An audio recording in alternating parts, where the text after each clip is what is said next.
Hi, hello, welcome to my channel, or welcome back to my channel. Like, comment, and subscribe. Turn on the notification bell and follow my social media. I look like shit, and I feel like shit, and I sound like shit because my allergies and my asthma have been kicking my ass lately, but I can't sleep. What's new? So I decided I would talk to you guys about my stay in a psychiatric hospital. So basically, my 8th grade year in April, I was put into Southwood Psychiatric Hospital. I was going to go to Western Psych in downtown Pittsburgh where they didn't have any beds available. So I was taken by ambulance to Southwood it was like 1 or 2 in the morning. Everyone was asleep. It was really awkward, and I was so aggravated with the situation. As soon as I got there, I just kind of crawled into bed and went to sleep. Whenever I went, I was in a mint pair of sweatpants and a gray t-shirt. Before they had let me go to sleep, they had cut the strings out of my sweatpants. I wasn't allowed to take my shoes onto the unit. I wasn't allowed to wear my bra because it had an underwire in it. And I didn't have clothes for like a solid 2 or 3 days until my mom could bring me and until I had earned my visitation. So I pretty much just wore the same fucking clothes for the first 3 days, which I was on suicide watch.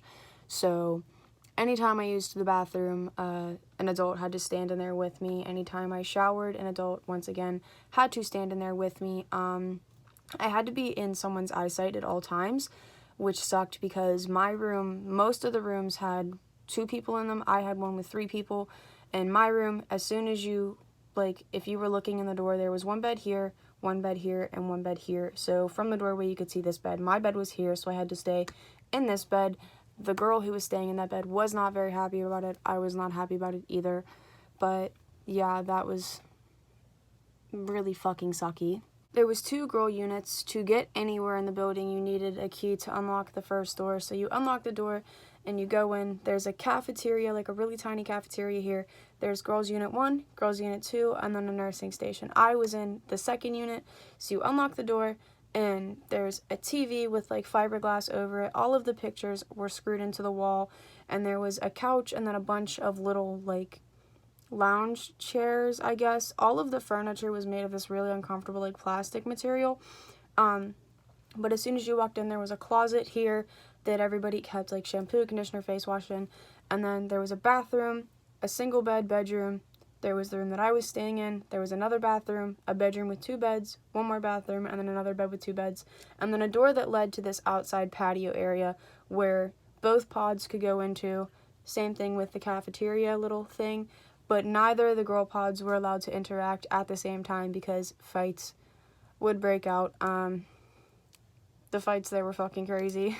When I was in there, I saw one fight. It was like a 30-second fight, but the girls' pods crossed. The timing was really shitty, and the 2 girls' pods met, and one girl in my pod was beefing with another girl in the other pod, and they went at it. A nurse got in there, got hit in the head, and the one girl in my pod got shoved back in. She had to end up getting sedated because she went into her room, and the walls were cinder blocks, and she was like slamming her head off of it, trying to knock herself out, so she had to get sedated. That was terrifying, but interesting to see. You know, if you stare at the wall all day and watch like Barbie movies, it's fun to see. I read a lot of books while I was in there too. I read like 6 John Green books within like 4 days. I put the work in on reading. So whenever I woke up the morning, like my first morning there, I sat in the furthest chair and just kind of like kept to myself. I was just watching everyone to see like how people were interacting, what kind of vibes I got from people. Of course, all of the girls were in my face, like, what did you do? Who are you? Where are you from? Why are you here? Da da da da. I wasn't really talkative because I just woke up. If you know me, I don't really like to talk to people in the morning, especially if I don't have any sort of caffeine in my system, and there you don't get any sort of caffeine. So we ended up going into the little cafeteria thing and eating. They have like a cupboard of dry cereals, and you use only plastic silverware. You don't have plastic knives, you only have plastic spoons and forks, and you have to turn them in, and then they count them, and then you were allowed to go back to your room. That way nobody like tried to smuggle anything back and make a shank out of a fork. Sounds ridiculous, but I literally witnessed a girl find a rock outside and then shave it down into a file. And yeah, so you would go and eat breakfast at like 8 in the morning, I want to say, and then between 12 and 12:30, we would go into a giant cafeteria where we had to go through like 3 different hallways to get to. We ate with one of the children's pods. There were 2 guy pods, I believe, 2 girl pods, and like 2 or 3 kids pods. So we ate with one of the younger kids pods. There was like a giant lunch bar where you'd go up, get your tray, and you would sit at the tables. You're allowed to sit with whoever you want, but I pretty much stayed to myself most of the time. Same drill, turn in your utensils, whatever. And then you would go back to the pod.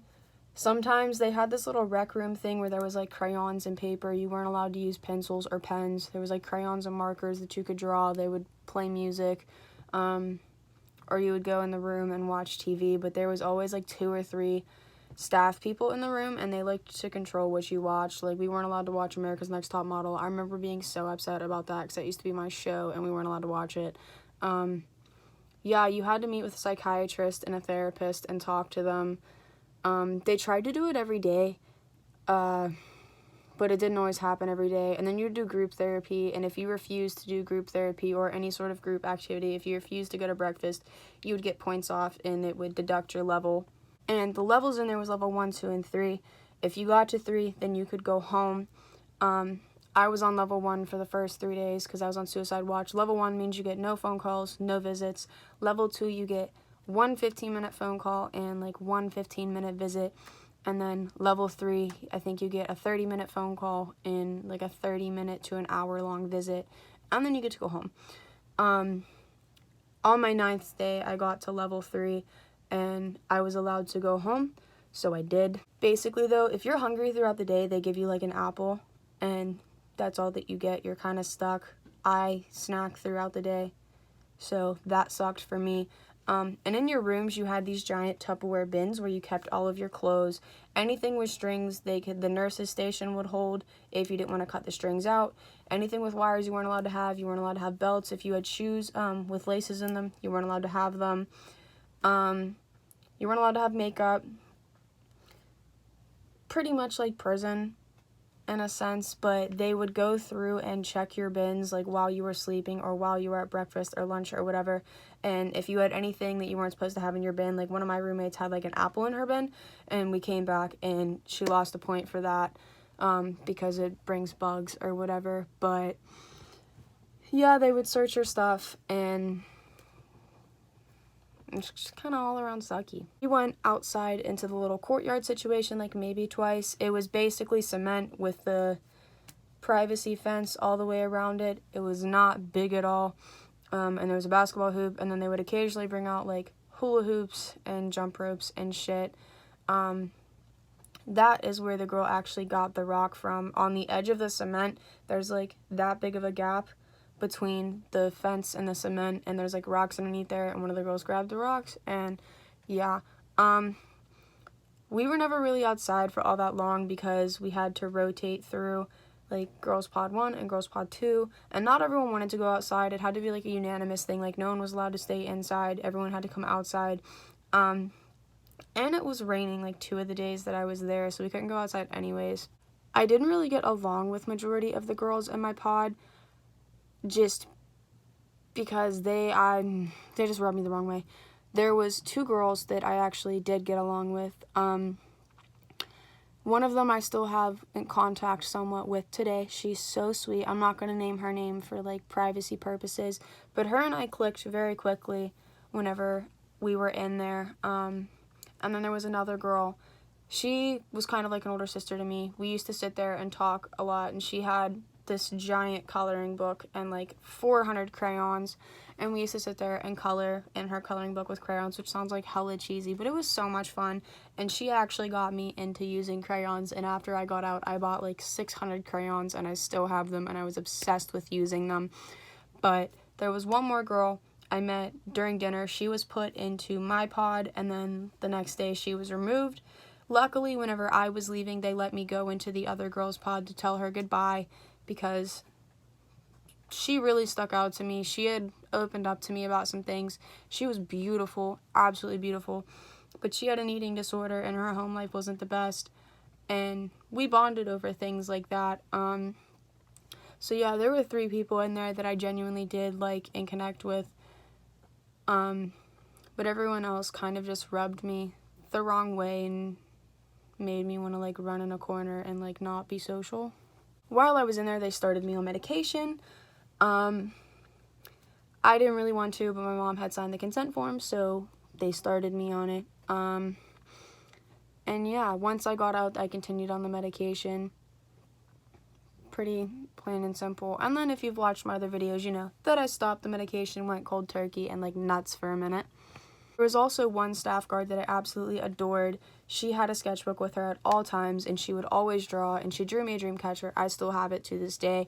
She was so sweet and so kind and always like let me draw with her. She let me use pens every now and then, which like, wow, it's a pen, but like if you're not allowed to use pens and pencils in there and you can only write in crayons and markers, it's a privilege.